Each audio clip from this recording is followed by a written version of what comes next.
शर्मसार हुआ जो घटना हुई। ऐसी घटनाएं कभी होती हैं। ये हमारी स्वस्थ परंपराएं रही।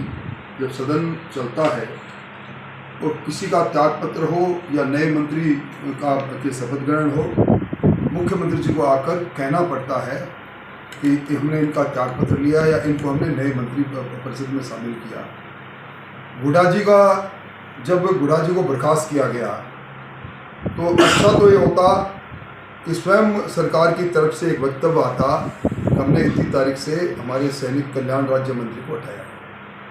जब वे वक्तव्य नहीं आया और गुडा जी ने बाहर लाल डायरी का जिक्र किया तब मैंने नोटिस दिया था और अध्यक्ष जी को कहा था कि मैं सरकार से ये सवाल करना चाहता हूँ कि किन परिस्थितियों के अंदर आपने राजेंद्र गुडा जी को हटाया। क्योंकि राजेंद्र गुडा जी के बच्चे के जन्मदिवस पर मैंने मुख्यमंत्री जी का वक्तव्य सुना था। उन्होंने कहा था कि अगर आप नहीं होते गुडा जी तो मेरी सरकार नहीं बचती। इस पर उन्होंने कहा कि मैं इजाज़त नहीं दूंगा। मैंने इस सवाल को खड़ा ही किया था कि सरकार वक्तव्य दे तो गुडा जी आए। चूँकि उनकी सीट पहले ट्रेजरी बेंचेज में आगे थी, अब वो मंत्री नहीं रहे तो उन्होंने अपनी सीट की तलाश की और फिर वो जाकर उन्होंने अध्यक्ष को कहा कि मैं इस पर बोलना चाहता हूँ, मेरे हाथ में एक लाल डायरी है। अध्यक्ष ने उनको कहा कि आप मेरे चैम्बर में मिलिए, नहीं बोल सकते। इस पर वहाँ काफ़ी देर तक जिद्दोजहद होती रही। इसी बीच के अंदर संसदीय कार्य मंत्री ने सदन की कार्रवाई आगे बढ़ाने के लिए सदन की मेज पर कुछ कागजात रखने चाहे। उस पर गुडा जी ने जाकर उन्हें रोकने की कोशिश की और निसंदेह रोकने के अंदर उन्होंने कहा आप रुकिए और उनके बाइक की तरफ उन्होंने हाथ भी बढ़ाया।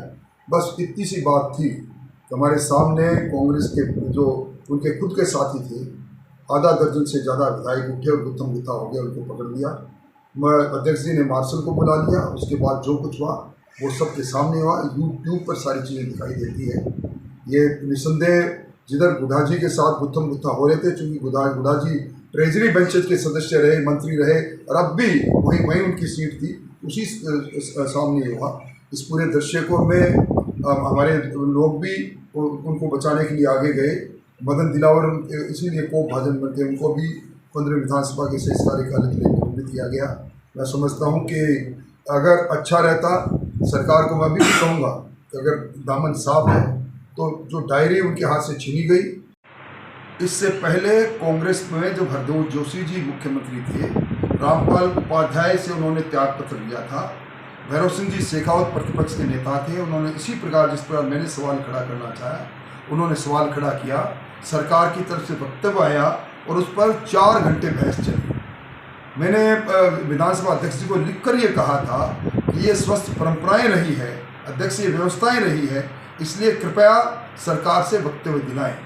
सरकार ने वक्तव्य देने से इनकार किया और मैंने पहली बार देखा कि अब जो कल तक सरकार में मंत्री थे, जिनको कल तक 5 सितारा होटल में अपने साथ सरकार ने 33-34 दिन तक रखा, कल तक जिनको जो बहुजन समाज पार्टी के पूरे विधायक दल को जो नेता थे, जिन्होंने विधायक दल को विलय किया कांग्रेस में, उनके साथ जो बदस्कूली हुई वो निसंदेह तौर पर निंदा योग्य है। उस प्रकार का व्यवहार नहीं होना चाहिए।